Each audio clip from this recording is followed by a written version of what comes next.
The work session on Senate Bill 465A and open a public hearing on Senate Bill 1016A. And welcome to the dais Senator Sullivan and Vice Chair Scharf.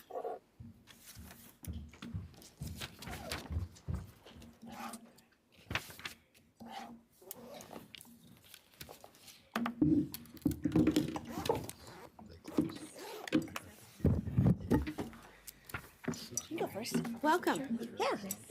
Senate Bill, you go first. Yes, okay. You've been hanging out. Thank you for your patience. Yeah, absolutely. I appreciated the conversation. Chair Hartman, Vice Chair Scharf, and members of the committee. For the record, I'm Janine Solomon. I am the state senator for Senate District 15, and that includes areas of Forest Grove, Cornelius, Hillsborough, and the Rock Creek area of Western Washington County. I thank you for this opportunity to testify today in support of Senate Bill 1016, which prohibits the Department of Human Services from using trash bags to transport a foster child's personal effects. And I'm sure you're thinking. I didn't.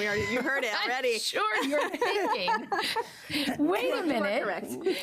Haven't we done this before, and didn't we just hear something? So want to let you know that this bill is a result of many years of behind-the-scenes work led by a former constituent, Seema Stephanie, who has spent years trying to endure dignity through duffels for our foster youth. Seema's organization, Project Never Again, is not the only one in the state that has done the good work of providing duffel bags to ODHS. However, she has been a driving force in pushing for lasting and meaningful positive change within the agency and has followed the progress and hurdles of this policy. Bottom line is no child should be handed a trash bag to put their items in during transition during a traumatic time. To say this process has been easy would simply not be true. It should have been easy. I did not start with a bill. I started to try to get change through rulemaking and through a change of culture and practice at DHS. So many meetings, calls to Governor Brown, plans in place, promises broken. It has been incredibly frustrating, to say the very least. We should not need a bill for this, period. We shouldn't have to be here for this. In 2023, we passed Senate Bill 548, which said to DHS had to maintain an inventory of appropriate carriers for use when transporting personal effects for foster youth, and had to report to the legislature anytime they used a trash bag. However, that wasn't enough to stop some of the behavior and the change in culture within DHS. This bill is necessary to update that, that provides complete clarity to the language in Senate Bill 548, explicitly saying that the department may not use trash bags to transport a foster child's personal effects. It also provides clarity to the foster youth that they matter, that they are seen, and that Oregon does not tolerate giving trash bags out to children who are already experiencing trauma. And just to tell you, colleagues, when I first heard this took me back to my own childhood. I am an adult survivor of domestic violence. And I remember, even thinking about it, see, this is what trauma does to you. I remember when my mom handed me in a hurry to get out of the house, give me a trash bag to throw all my stuff in, did so, went to the Dunes Motel in Hillsborough. And I remember the clerk pointing to my stuff and saying, "What's that?" Yeah. And I remember the feeling. And I just adamantly don't understand why we are here having to do this legislative process for something that should just never be. We listened to the concerns from ODHS regarding the flexibility in alternative types of carriers, not specifying luggage, but allowing something like maybe a plastic tote in case there is something that an unsanitary situation that may need to have the items placed in, washed, put into a duffel bag, and given to a child. They wanted that flexibility. So we changed the terminology in the bill to appropriate carrier for that reason. I thank you for your time and attention to this today. The bill left the Senate with a 25-3 vote with a very passionate response. and I respectfully encourage your support of Senate Bill 1016. Thank you so much. Thank you, Senator. Chair Hartman, members of the committee, for the record, Anna Scharf, House District 23. It's my honor to sit here with Senator Solomon. This has been a long journey for the both of us. One day in 2022, out of the blue, I was contacted by a group called Project Never Again. I had no clue what this group was all about, but it set me down a path that really opened my eyes into a part of our child welfare system that I didn't even know existed. And I had worked on child welfare stuff from the day I was appointed to my position, not knowing anything about child welfare. And this was a dark spot that I didn't know I would be going down. This change is such a small change, but yet a huge change in children's lives. In 2023, I was happy to be the co-chief sponsor on Senate Bill 548 with Senator Solomon, and we really thought that we had it done. We thought we had fixed this whole thing and it was over and done with, because trash bags are really not a way to move a child's belongings. This is a time when children are scared, they're confused, they're traumatized, and they're in a situation that the adults in their life put them in. They didn't put themselves in this place. Yet here we've got this nonprofit group, and Seema's an amazing woman, that are just there trying to make these children's lives a little bit better. I was honored to actually spend a day with Project Never Again, helping them stuff duffel bags. And these are more than just duffel bags. They have notes inside of them, note cards with encouraging stickers and words and drawings on them, that are just words of love, words of encouragement to let these children know that they truly are cared about, and that though they may not be experiencing the best part of their life, there are people around them that truly do care about them. And these are kids that these people will never, ever meet in their whole life. Senate Bill 116, before you today, as Senator Solomon said, it really does just bring clarity to this. The language does just say that, hey, you know what? Don't ever use a trash bag. We realize that there's going to be times when caseworkers are going to be sent into situations where these are horrible situations, where they're unsanitary, where there may be lice, there may be feces, there may be problems, that these children's items are not sanitary and they need to go into totes and they need to be laundered and they need to be made safe for these children to handle again. But don't give them back to the kids in black trash bags. Put them in an appropriate carrier, put them in a luggage bag, put them in something to give them back to the kids. That's all we're asking for. It just makes it a little more clear for them. So we're here to ask you today to please support Senate Bill 1016, make it clear, set us down this path, and hopefully we won't be back again. So thank you for the committee's time. We greatly appreciate it. Thank you so much. Oh, Representative Javity and the Representative Walters. Thank you. I'm not. This is great. I love it. I didn't even think about this angle until you started talking about maybe the dirty conditions that some of the kids are living in their clothes, may be infested with lice or feces. Is there room here, and maybe this is still dehumanizing, so forgive me, but to put it in the garbage bag in the appropriate carrier to make sure there's a sanitary barrier until those clothes and things can be cleaned, or is it just absolutely no trash bag, whether it's visible or not? Chair Hartman, Representative Javity, I appreciate that. And there was a lot of conversation. I just think that we came to the tote or the appropriate carrier because there was some inconsistency with that trash bag usage. And we felt that if there was a situation where kids were asked to put their items in something, they could put them in the tote, and then they're going to be told they're going to take it and they're going to launder it and take it back. But it's just that moment of like trauma, and that if you can give them a glimmer of anything to say, put it into an item, you're gonna get this right back to you. But the idea when somebody hands you a black, hefty trash bag, the feeling is that you're not worthy, and much like items that you treasure, that you're not valued. And it's just such a simple thing, you think, but it's traumatizing. Packing up things in a tote is moving. Putting them in a trash bag is throwing them away. That, right there. Damn it.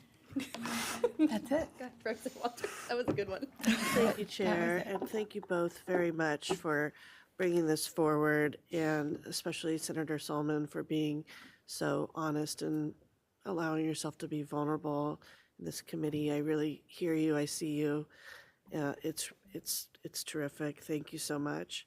And I had the privilege I have two friends in West Lynn where I live who are foster parents and have had many kids come through. And they ran a program like this where we had the duffel bags and we decorated the outside and put teddy bears inside and notes and had the kids make drawings and put those inside.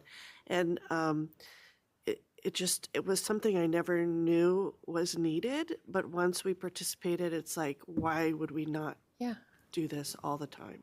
So I thank you for your work on this. Thank you. Thank you both so much. We have two people to testify remotely. Awesome. Thank you. Thank you. We will start with Sheila, and then we will move to Riley Bretz afterwards. Go right ahead, Sheila. Good morning, Chair Hartman and members of the committee. My name is Sheila McGonigal. I am a former foster child here to testify in support of Senate Bill 1016. I'd like to thank you for the opportunity to be here and speak on behalf of the children who have historically had no voice. In 1965, I was placed in foster care after my mother abandoned us. At the time, I was 5 years old. We were picked up by Children's Services Division, as it was called back then. My first memory was of the trash bag that the few belongings I had were tossed into. Trash bags were the transportation of choice every time I was moved from one placement to another. That, of course, was if I was left with anything more than the clothes on my back. This theme of trash bags continued until I aged out of the foster system in 1979. 6 decades, and I would like for the committee to hear this again, 6 decades after I entered the foster care system, DHS is still transporting the belongings of most vulnerable children and youth in a trash bag. Before I graduated high school in 1979 and I was working, one of my very first purchases out of my paycheck was 2 suitcases. I was determined to leave the foster care system with my few belongings in something appropriate with my head held high. I moved out on my own the day after graduation with what I had in the world in those 2 suitcases, with more dignity than I had ever been afforded in the 14 years in foster care, being bounced through 7 foster placements. If you look up trash bag in Webster's dictionary online, you will not find it. Instead, you will see the word trash with this as the first line of definition, something worth little or nothing. There are more definitions to the words like junk and rubbish. I'm sure you get the picture. This is how I felt every time I carried a trash bag with my possessions, like junk. As if being in the foster system and abusive homes weren't enough, the trash bag my belongings were put in took away any shred of dignity I had left. There is no circumstance in which a child in the care of DHS should have their belongings put in a trash bag. Trash bags are for trash, not for children's possession, which is often the only thing familiar they have left to cling to. Not 60 years ago, and certainly not now. This bag I'm holding right here, it's for trash, not the few precious possessions most children in foster youth have. It's not for clothing or toothbrushes, it is for trash. As they stated, if children need to have their clothes cleaned due to contamination or filth, then clean them and return them back in an appropriate duffel or backpack, not a trash bag. DHS needs to be held accountable to provide an appropriate means of transporting the belongings of these kids in our foster care system. I'd like to read one of my favorite quotes from Rose Fitzgerald Kennedy. It has been said time heals all wounds. I don't agree. The wounds remain. Time, the mind, protecting its sanity covers them with some scar tissue and the pain lessens, but it's never gone. In closing, it's been 60 years, again, I repeat that, 60 years since I entered the foster system and 45 since I aged out of the system. Why are we not doing better by the most vulnerable children in our state? We can do better, and we should do better by these kids. I wholeheartedly support Senate Bill 1016. Thank you so much, Sheila, for being here with us and sharing your story. Riley? Thank you for having me today, Chair Hartman, Vice Chair Scharf, and other members of the committee. My name is Riley. I'm a former foster youth advocate representing Project Never Again, or PNA, whose mission is to extend compassion and dignity through duffel bags for children in foster care. PNA brought this forth in 2022, passed this in 2023, and it came into effect the 1st of 2024, which now we have to bring this bill back. We are the first state to explicitly say no trash bags and pass this bill, and we would like to reinforce this bill with clear language that absolutely no trash bags should be allowed, regardless of the situation. Caseworkers can use other resources such as boxes, totes, etc. in situations that there are drugs, lice, bed bugs, or any other circumstance. This bill has a huge impact on youth long after they leave care, but also has a large impact on those while still in care. To give you an idea, I'd like to present you with two different scenarios. First scenario, imagine you aren't in care yet. You live in a home overrun by animals that go to the bathroom in your house. Your parents are into drugs, or you come from a hoarding situation. You go to school and you feel gross because you see everyone else in clean clothes while you walk around in the clothes that were worn the day before. Upon arriving home, you're greeted by an ODHS caseworker and a garbage bag. You have 10 minutes to grab what you can before you head to a random home. Your clothes and other belongings are wrapped up, tied shut tightly. Your doll that's your comfort piece is taken from you and thrown in with the rest of your stuff to get washed, but you don't know that. And then taken from you and then thrown in the very back of the car. You feel like trash. Your belongings are treated like trash. You know that that trash bag equals trash. And you feel that your belongings will be tossed. And it all spirals from there. Your belongings are returned to you in a trash bag, or if you're lucky, in a bag that, actually is dignifying. But that trauma and memories from the initial experience will never go away. Now let's move to that second scenario. Imagine you aren't in care yet again. You live in a home overrun by animals that go to the bathroom in the house. Your parents are into drugs or come from a hoarding situation.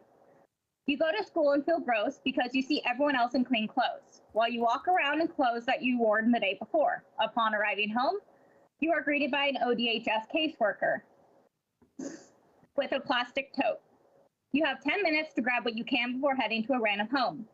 You carry your clothes and belongings out to the car. Luckily, since it's a tote, it is sealed shut already. Your doll, that is your comfort piece, has to be taken from you and is placed with the rest of your stuff to get washed, but again, you still don't know or understand that. At first, you may still be upset, you may not feel great, but then your belongings are returned to you in a duffel bag or in that same tote.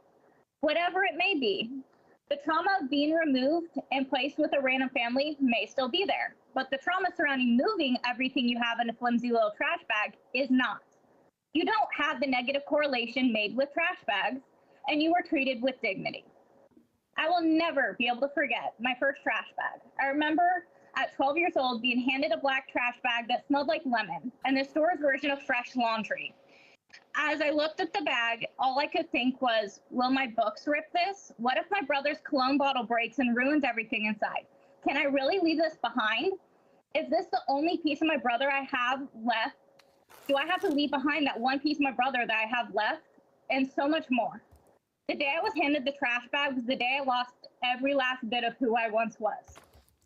In my school, they did an angel tree type situation, and right before Christmas break, you're called into your advisor's office and given the gifts in a large black garbage bag. I remember looking into my advisor's office and was given all the gifts in a large black garbage bag. I remember looking at that bag and being so grateful that someone was willing to get me gifts, but I couldn't take them. I never knew what made it so hard to take that bag out at that time of that year. I kept not being able to take the gifts. Every year, over and over again, I relived seeing the bag and not being able to take it. Not being able to look at the trash bag of the gifts until my junior year of high school when my advisor asked me why I never take the gifts. And all I said was, I don't know. I see the trash bag and I'm back there with tears streaming down my face. Weeks later, I walked into his office. My gifts were in this big Santa-like bag with a bow tied around the top. That was the first time I ever walked out of his office carrying gifts that I could open on Christmas Day. So how does going home, carrying all my belongings in a trash bag affect me now that I have been out of care for over 5 years? Well, February 17th of 2025, I moved. For weeks leading up to the move, I was not able to sleep, and when I finally was able to sleep, I would wake up screaming and soaked in sweat from the flashbacks and nightmares. The nightmares were not of the trash bag itself, but the things that were happening in the home to cause me to have to move. There are memories attached to each home, and the trash bags coming out to protect the clothing, paintings, and other items caused all the other suppressed memories to also come flooding up. I don't own much and fear that I have to move in an instant and be able to pack everything in time. I waited till the very last minute to pack my things, and those who know me would tell you I am a huge planner and I hate procrastination. I still don't unpack my things, and unless it's vital to keep me alive or clothed, it stays packed. When talking with a friend, they told me I'm usually quite attentive, but in the last week leading up to the move, they said I was very disassociative and my mind would tend to wander. Things that I could literally do in my sleep were becoming extremely hard tasks for me to grasp. I was not myself. I'm still reliving quite a bit of that trauma that comes with having to carry everything in a flimsy little trash bag. The trauma that a trash bag can inflict on a child, no matter their age, is lifelong. You may be able to slowly heal from it over time, but the memories never stop popping up, and the effects of it will forever leave invisible scars. This bill exists from Chapter 210, but I want to reiterate that no trash bags should be allowed, and no loopholes should be able to be created. What's written is clear as day on how the agency cannot use trash bags. Thank you, Riley, for being here and sharing your story and being vulnerable with us. Thank you again for your testimony. Committee, are there any quick questions? Senator Solomon has left. Thank you so much for being here. You have had the quote of the day with the tote equals moving, trash bag equals throwing away. That really got us all. It did. Closed public hearing on Senate Bill 1016A.